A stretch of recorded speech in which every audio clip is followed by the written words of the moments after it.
پڑھوں گا بخاری شریف کی. اللہ کے نبی فرماتے ہیں میری امت کے 70,000 انسان بغیر حساب و کتاب کے جنت میں جائیں گے. دیکھیے اس حدیث پر غور کیجئے.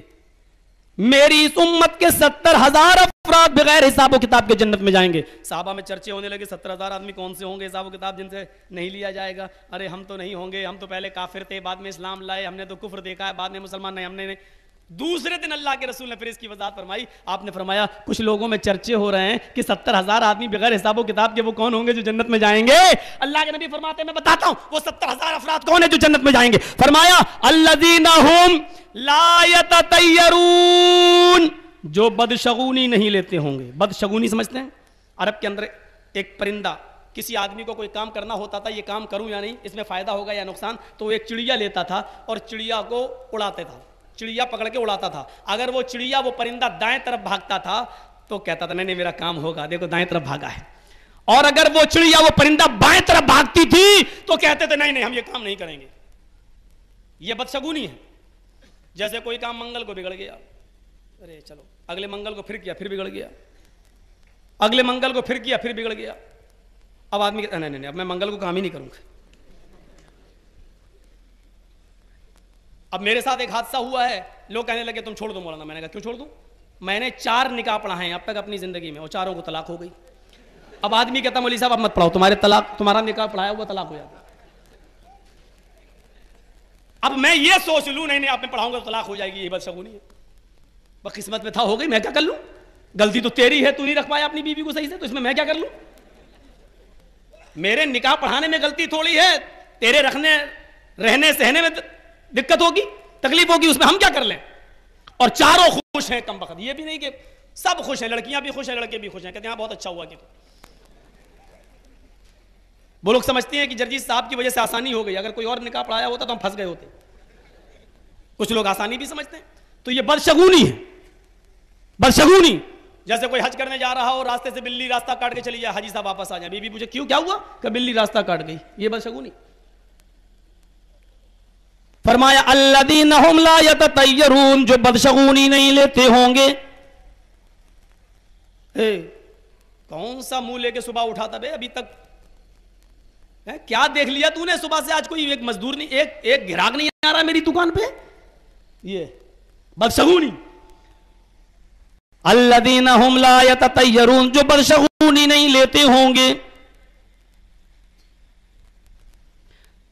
ولا یقطعون, جو اپنے جسم کو دغواتے نہیں ہوں گے. داغنا ہوتا ہے نا, داغتے. کبھی کبھی انگریزوں کو دیکھیے ننگی پیٹھ پر داغ لگوائے رہتی ہیں, کبھی ادھر لگوائے رہتی ہیں, کبھی ادھر لگوائے رہتی ہیں, کبھی ادھر لگوائے رہتی ہیں.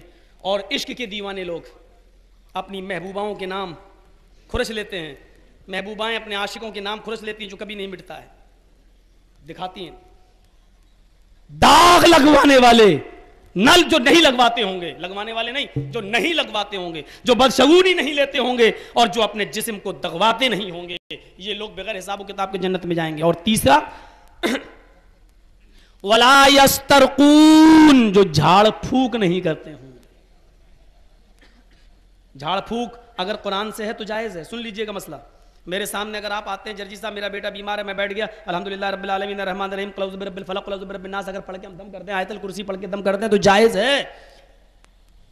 جائز تو ہے, لیکن اگر کوئی شخص اللہ پر بھروسہ کر کے قرآن کی ان آیتوں کو بھی دم نہ کروائے تو یہ اور زیادہ اچھی چیز ہے, اور زیادہ تقویٰ ہے. نہیں اللہ نے بیمار کیا, اللہ ہی شفا دے گا, ہم نہیں جھاڑ پھونک کروائیں گے. نہیں, اگر کوئی قرآن کی آیتیں پڑھ کے دم کراتا ہے تو جائز ہے. ہم قرآن کی آیتیں پڑھ کے دم کرتے ہیں, معوذتین وغیرہ, تو جائز ہے. لکھ کر دیں اور لٹکائیں وہ نہیں, لیکن دم کریں تو جائز ہے. لیکن اگر دم نہ کریں ہم اور کسی سے نہ کروائیں, بیمار ہے اللہ نے بیمار کیا, اللہ شفا دے گا, اور چھوڑ دیں, اللہ کے اوپر معاملہ سپرد کر دیں, تو یہ لوگ یہ اس حدیث کے مستاق ہے. فرمایا ولا یسترقون, جو کامل اللہ پر بھروسہ کر کے جھاڑ پھونک نہ کرواتے ہوں گے, یہ لوگ بغیر حساب و کتاب کے جنت میں جائیں گے.